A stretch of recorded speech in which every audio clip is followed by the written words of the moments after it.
In on what China has said.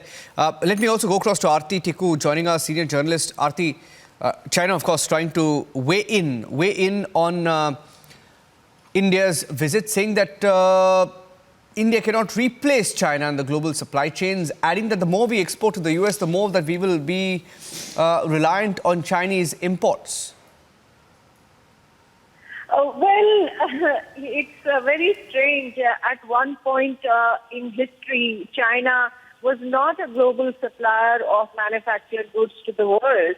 And China seems to have forgotten that history, and China seems to be nervous that India might be in a position perhaps in the next 5 years or even next 10 years, because India, despite being not in the same category or in the same position economically as China, but India today is the fifth largest economy. It has replaced the United Kingdom, and India has the potential with the kind of demographics we have as against China. China, remember, has an old demographics. Their people are getting older.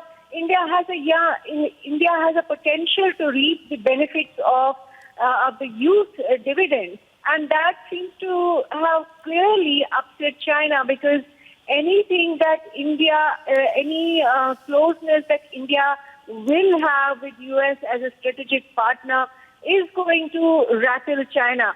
So clearly, this is a statement that has come out of frustration from China. But at the same time, I would say that India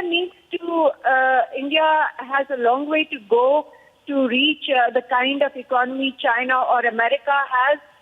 India needs to work a lot on its infrastructure and other things, but that does not mean that India does not have the potential. India has tremendous potential. India has shown in the last 30 years that India can change its story from the, if you remember, in 1990 we had a balance of payment crisis, and from that we have moved this far that we are now the fifth largest economy.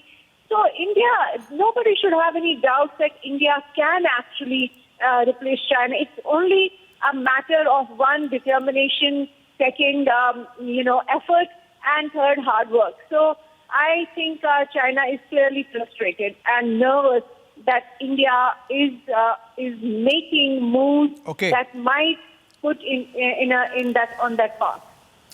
Thank you for that, Aarti Tikoo. China trying to weigh in on the Prime Minister's visit. Of course, trying to needle India, even as we try to make breakthroughs in defense deals, especially which directly affect